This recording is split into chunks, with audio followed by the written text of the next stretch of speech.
5 ऐसी चीज़ें जो इंग्लिश के पेपर में आपको बिल्कुल अच्छे से याद रखना है। सीधा इस वीडियो को चालू करते हैं। पहली सबसे इंपॉर्टेंट टिप आती है कि इंग्लिश में जो आपके क्वेश्चन आंसर रहेंगे उन्हें पॉइंट्स में नहीं लिखना है। इंग्लिश में ये गलती कभी मत करिएगा, इंग्लिश के आंसर हम पॉइंट्स में नहीं लिखते हैं। इंग्लिश के आंसर में आपको सबसे पहले इंट्रो लिखना पड़ता है, फिर आपका मेन जो क्वेश्चन में पूछा गया उसका आंसर आप बीच में लिखते हैं, बीच में आपका सब आ जाता है, आखिरी में कंक्लूजन लिख के उसको एंड कर देते हैं। इंट्रो, बॉडी, कंक्लूजन, यही हम करते हैं। लॉन्ग आंसर की बात करते हैं। अगर आपको ऐसा लगता है कि आप पैराग्राफ में आंसर लिख रहे हैं तो पॉइंट्स मत बनाइए, फर्स्टली, सेकेंडली, थर्डली, लास्टली ऐसे वर्ड यूज़ करिए और आंसर लिखिए, पैराग्राफ में आंसर लिखिए। लेकिन इंग्लिश में कभी भी पॉइंट्स में हम आंसर नहीं लिखते हैं, ये गलती बिल्कुल भी नहीं करना है। सेकेंड चीज़ याद रखिएगा, सिर्फ एक आपको ब्लू डॉट पेन यूज़ करना है। ये मत करिएगा कि ऊपर हेडिंग नोटिस ब्लैक से डाल देते हैं, फिर नीचे बाकी चीज़ें ब्लू से लिख देंगे, एंड में कुछ इंपॉर्टेंट आए तो फिर ब्लैक से लिख देंगे। ये गलती कभी भी नहीं करना है।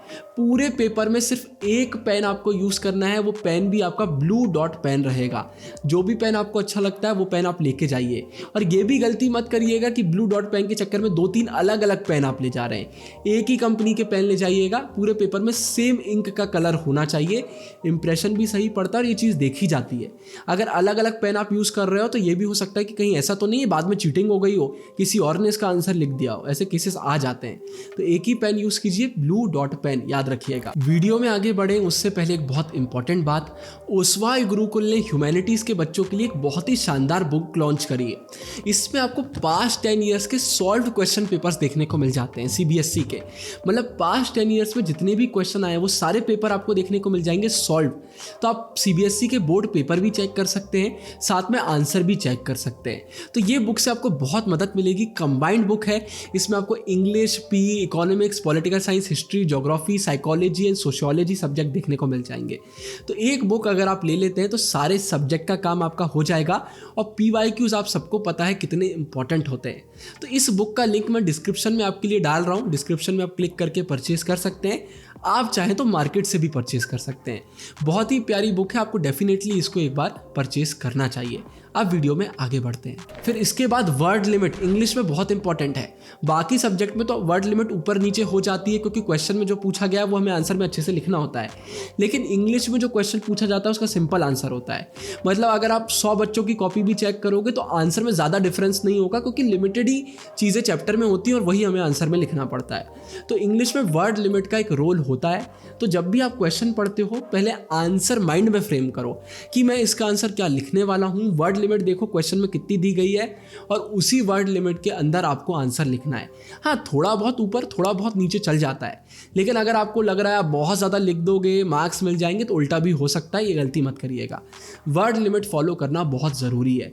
वर्ड लिमिट एक्सीड करने के कोई भी एक्स्ट्रा मार्क्स नहीं मिलते हैं। फिर एक होशियारी बिल्कुल भी मत करना। कुछ बच्चे कर देते हैं कि यार ऑप्शन मिला है, मतलब 7 क्वेश्चन है, सिर्फ 5 करना है, 7 कर देता हूँ। 4 क्वेश्चन है, 2 करना है, 4 कर देता हूँ। जो ऑप्शंस मिलते हैं वो भी हम कर देते हैं। क्यों कर देते हैं? हमको लगता है ये वाला गलत हो जाएगा तो उसमें मार्क्स मिल जाएगा। ऐसा कभी भी नहीं होता है। अगर 7 क्वेश्चन दिए हुए हैं और कोई 5 चेक होने हैं और आप 7 लिख कर आ जाते हो तो ऊपर के 5 क्वेश्चन चेक हो जाते हैं, नीचे के 2 क्वेश्चन कट कर दिए जाते हैं। अब चाहे नीचे के आपके सही भी हों, ऊपर के गलत भी हों, फर्क नहीं पड़ता है। तो जितने क्वेश्चन बोले गए उतने ही सॉल्व करिएगा, उतने ही अटेम्प्ट करिएगा। ये फालतू की होशियारी मारने की बिल्कुल भी किसी को ज़रूरत नहीं है। आपका बड़ा भाई हूँ इसलिए आपको बता रहा हूँ। फिर इसके बाद मैं हमेशा आपसे बोलता हूं कि आंसर हमें अपने मन से लिखना चाहिए, बुक को रटने की ज़रूरत नहीं है। लेकिन इंग्लिश सब्जेक्ट में एक चीज़ याद रखिएगा, कुछ वर्ड्स होते हैं जिन्हें हमें एज इट इज़ यूज़ करना पड़ता है। एग्जाम्पल के लिए मैं बोल देता हूं, आपके चैप्टर में दिया हुआ है ये जो कैरेक्टर है इनका ड्रेसिंग स्टाइल ऐसा है, ये ऐसे कपड़े पहनते हैं।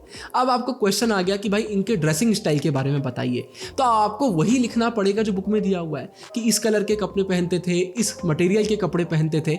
अब मन से आप नहीं लिख सकते।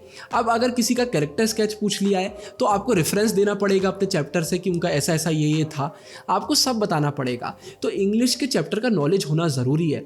जो वर्ड्स एनसीईआरटी में दिए गए हैं, जो लाइंस एनसीईआरटी में दी गई हैं, थोड़ा बहुत अगर उसको हम यूज़ करते हैं तो इंप्रेशन अच्छा पड़ता है, क्योंकि मार्किंग स्कीम भी एनसीईआरटी से ही बनाई जाती है। इसका ये मतलब बिल्कुल भी नहीं है कि आपको रटना है, रटना बिल्कुल नहीं है। आंसर आप मन से ही लिखेंगे, लेकिन टर्मिनोलॉजी हमारी होना चाहिए। जिस भी सब्जेक्ट का पेपर आप दे रहे हैं, अगर उसके वर्ड्स हम यूज़ करते हैं, इंप्रेशन अच्छा पड़ता है।